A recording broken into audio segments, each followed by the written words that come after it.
बिस्मिल्लाहिर्रहमानिर्रहीम। अस्सलाम वालेकुम नाजरीन, मैं हूं अब्दुर्रहमान खान और आपको एयर खान ऑफिशियल के प्लेटफॉर्म से खुशामदीद कहता हूं। नाजरीन, क्या पाकिस्तानी फौज कतर के दिफा के लिए दोहा जाएगी? इसराइली वजीर आजम के कतर पर इल्जामात में कितनी सदाकत है? इसराइली वजीर आजम कतर पर हमले के जवाब के हवाले से बार बार पाकिस्तान का जिक्र क्यों कर रहे हैं? पाकिस्तान किस हद तक कतर की मदद कर सकता है? क्या कतर और अरब ममालिक को अपने दिफा के लिए ईरानी मॉडल अपनाना पड़ेगा?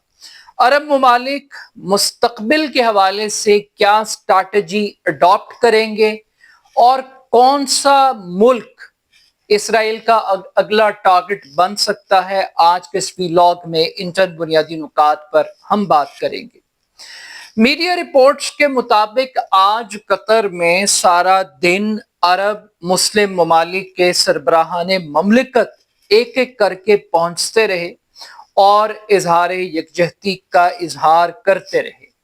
इन तमाम अरब ममालिक की जानिब से इस वाक़े की, कतर पर हमले की भरपूर अल्फाज में मज़म्मत की गई और आज की इन मुलाकातों का नतीजा ये निकला कि इतवार के रोज़ एक आलमी मुस्लिम कॉन्फ्रेंस होगी जिसमें तमाम अरब और मुसलमान ममालिक बैठ कर इस वाक़े पर इजहार ख्याल करेंगे और मुस्तकबिल की हिकमत अमली को डिफाइन करेंगे। एक तरफ अरब और मुस्लिम ममालिक इकट्ठे हो रहे हैं और दूसरी जानिब इसराइली वजीर आजम अपने इस हमले की तौजीह पेश कर रहे हैं और वो ये कहते हैं, उन्होंने 2 मिनट की एक वीडियो पैगाम रिकॉर्ड करवाया और इस वीडियो पैगाम में बहुत सारे ऐसे हकाइक बयान किए जिसने हर पाकिस्तानी को खौफ में या तशवीश में मुब्तला कर दिया। इसराइली वजीर आजम ये कहते हैं कि इसराइल ने कोई ऐसा गलत काम नहीं किया, उसने वही काम किया है जो अमेरिका ने 9/11 के बाद अल कायदा को खत्म करने के लिए किया था। इसराइली वजीर आजम 9/11 और 7 अक्टूबर तूफानुल अक्सा, इन दोनों वाकयात को एक दूसरे के मद्दे मुकाबिल समझते हैं, यानी कि एक ही तरह के वाकयात तसव्वुर करते हैं। वो समझते हैं कि जिस तरीके से 9/11 के बाद अमेरिका को अक़वाम मुत्तहिदा की करारदादों ने और आलमी दुनिया ने सपोर्ट दी कि वो दहशत गर्दों को ख़त्म करने के लिए पूरी दुनिया के अंदर जहां चाहें वो कार्रवाई कर सकते हैं, बिल्कुल उसी मैंडेट के तहत ये इसराइल को भी ये हक हासिल है कि वो हमास को खत्म करने के लिए दुनिया के किसी भी कोने, किसी भी मुल्क में जाकर हमला कर सकता है और अपने दुश्मन को मार सकता है। इसराइली वजीर आजम ने कहा कि जिस तरीके से अमेरिका ने अल कायदा का ताक़ुब करते हुए उसामा बिन लादेन को पाकिस्तान में मारा, तो उस पर पूरी दुनिया ने तालियां बजाई, एप्रिशिएट किया, जश्न मनाया। किसी ने ये नहीं कहा ओहो ये तो अफगानिस्तान के साथ बुरा हो गया, पाकिस्तान के साथ बुरा हो गया। तो जब इसराइल कतर में जाकर हमास और वो लोग जो 7 अक्टूबर के उस वाक़ये के मास्टरमाइंड हैं उनको हिट कर रहा है, तो फिर पूरी दुनिया परेशान क्यों है? ये खामोशी क्यों है? ये चीख क्यों रहे हैं, चिल्ला क्यों रहे हैं, एहतजाज क्यों कर रहे हैं? इन्हें तो सेलिब्रेट करना चाहिए, ये तालियां, इन्हें तालियां बजानी चाहिए, ये तालियां क्यों नहीं बजा रहे? तो उन्होंने एक कंपैरिजन ड्रॉ कर दिया कि एक 9/11 का वाकया है और एक 7 अक्टूबर का वाकया है, यानी वो एक ऐसा मवाजना क्रिएट कर रहे हैं कि जिसकी कोई लॉजिक नहीं है। अमेरिका ने किसी मुल्क पर कब्जा नहीं किया था, आपने फलस्तीन की जमीन पर कब्जा किया हुआ था। आप एक एक करके तोसी कर रहे थे और आप एक इब्राहिम अकॉर्ड कर रहे थे और आप जिस तरीके से फलस्तीन को हड़प करने की कोशिश कर रहे थे, तो उसके नतीजे में एक रेजिस्टेंस और एक रिटेलिएशन तो आनी थी। اب ایک عالمی دہشت گرد ہے جس کو آپ سمجھتے ہیں کہ وہ دہشت گرد ہے، اور ایک دہشت گردی کی ڈیفینیشن کامن مین کی ہے۔ پاکستان، دنیا کے مسلم تمام ممالک، کوئی بھی حماس کو دہشت گرد تنظیم نہیں سمجھتا۔ دنیا کا ایک بڑا طبقہ آج حماس کو ایک فریڈم فائٹر کے طور پر، ایک فریڈم موومنٹ کے طور پر دیکھتا ہے، اور یہ کریڈٹ بھی آج حماس کو جاتا ہے کہ آج اس کی وجہ سے دنیا کا کوئی ایک ملک ایسا نہیں ہے جہاں پر فلسطینیوں سے اظہار یکجہتی کے لیے، غزہ کی عوام سے اظہار یکجہتی کے لیے احتجاج نہ ہو رہا، آواز نہ بلند کی جا رہی ہو، نوجوان سڑکوں پر ہے اور رنگ، مذہب اور نسل کی قید سے آزاد ہے، مکمل طور پر آزاد ہے۔ اب یہ سٹیٹمنٹ آ گئی ہے۔ اس سٹیٹمنٹ کے بعد آج شہباز شریف صاحب پہنچے ہیں۔ اب شہباز شریف صاحب قطر گئے ہیں۔ یہ بھی ایک انٹرسٹنگ بات ہے کہ پاکستان کے آرمی چیف وہ قطر نہیں گئے۔ جس طریقے سے ایرانی صدر جب پاکستان آئے تھے تو پاکستان کے آرمی چیف ایک آدھی میٹنگ میں دکھائی دیے لیکن لائم لائٹ میں نہیں آئے، اسی طریقے سے آج پاکستان کی پولیٹیکل گورنمنٹ تو قطر گئی مگر پاکستان کی اسٹیبلشمنٹ غائب تھی۔ جنرل عاصم منیر قطر کیوں نہیں گئے؟ یہ ایک بڑا سوال ہے۔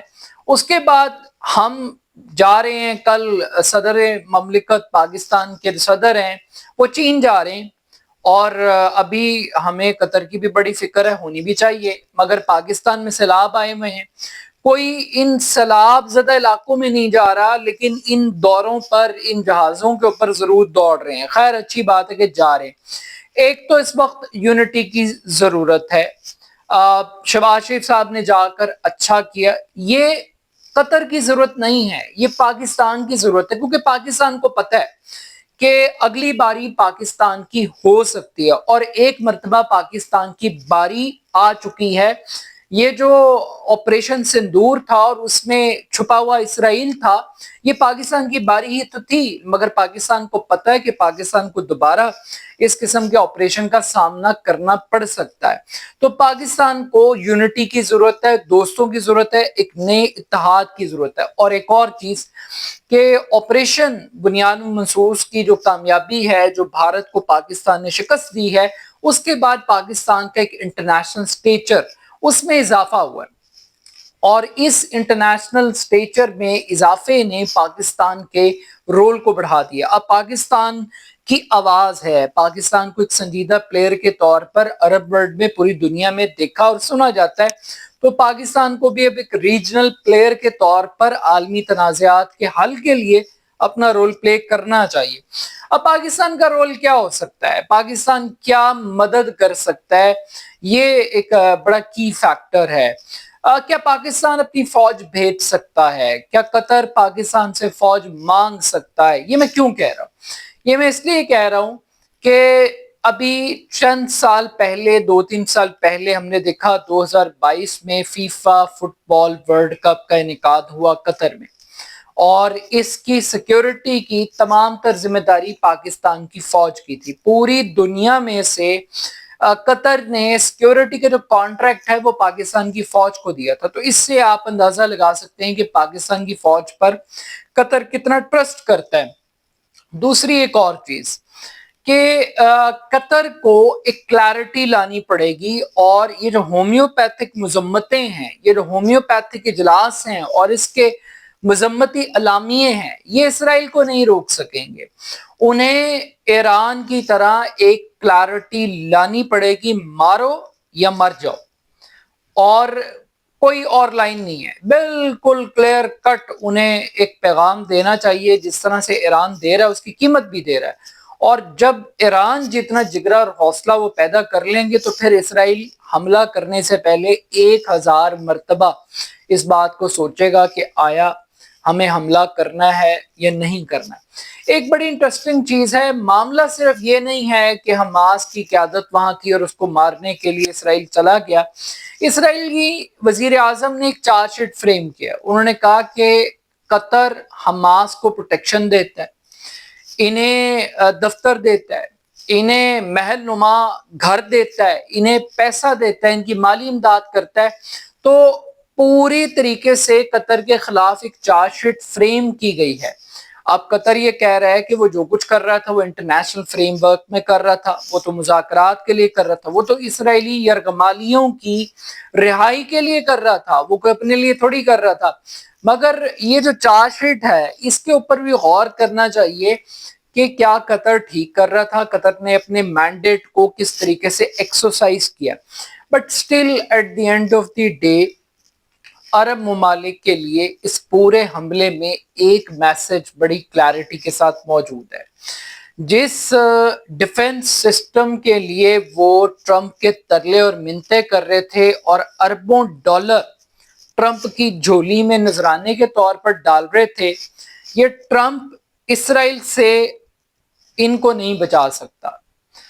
वो अमरीकी असलहा, वो अमरीकी दिफा की गारंटीज और सिक्योरिटीज वो बिल्कुल बेकार और बेसूद हैं। अगर कतर अमरीका पे डिपेंडेंट रहा, अगर सऊदी अरब अमरीका पे डिपेंडेंट रहा, अगर यूएई अपने दिफा के लिए समझ के कि हमने सिक्योरिटी फीस पे कर दी है और अब ये हमारा डिफेंस करेंगे, तो एक बहुत बड़ी भूल और हमाकत है। अमेरिका इसराइल के आगे नहीं खड़ा हो सकता, ना वो उनको सिक्योरिटी दे सकता है।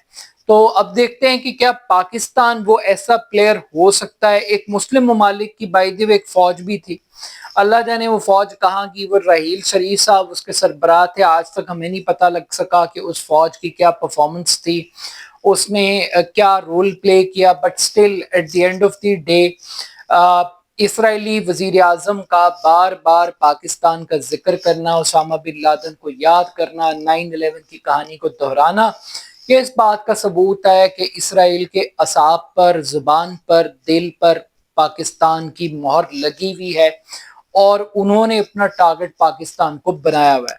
बट सवाल ये पैदा होता है कि क्या पाकिस्तान इसराइल का मुकाबला करने के लिए तैयार है, और क्या अरब ममालिक दोस्त और दुश्मन में पहचान करने के लिए तैयार हैं या नहीं है। इस बात को हमें गौर से सोचना और समझना पड़ेगा, क्योंकि ट्रंप की बातें कि वो नाराज हैं, वो उन्होंने कहा कि ये दानिशमंदाना फैसला नहीं था, ये एक फजूल बात है। अगर ट्रंप ने कुछ करना था तो वो प्रैक्टिकल स्टेप लेते इसराइल के अगेंस्ट, इससे पता लगता कि वाकई वो नाराज हैं और उनकी नाराजगी का कोई मायने है, कोई मफहूम है। ये चीज क्लियर है। नेतन्याहू अमन नहीं चाहते, वो कैदियों की रिहाई नहीं चाहते, वो मुज़ाकरात नहीं चाहते, वो जंग चाहते हैं, वो ग्रेटर इसराइल जरूर चाहते हैं, वो इब्राहिम अकॉर्ड में तोसी जरूर चाहते हैं, लेकिन वो अमन नहीं चाहते। वो अमन की कीमत पर ये सब कुछ करना चाहते हैं। अपना फीडबैक मेरे जरूर दीजिएगा। मेरे YouTube channel AR Khan official को जरूर सब्सक्राइब कीजिएगा। बहुत शुक्रिया। अल्लाह हाफिज।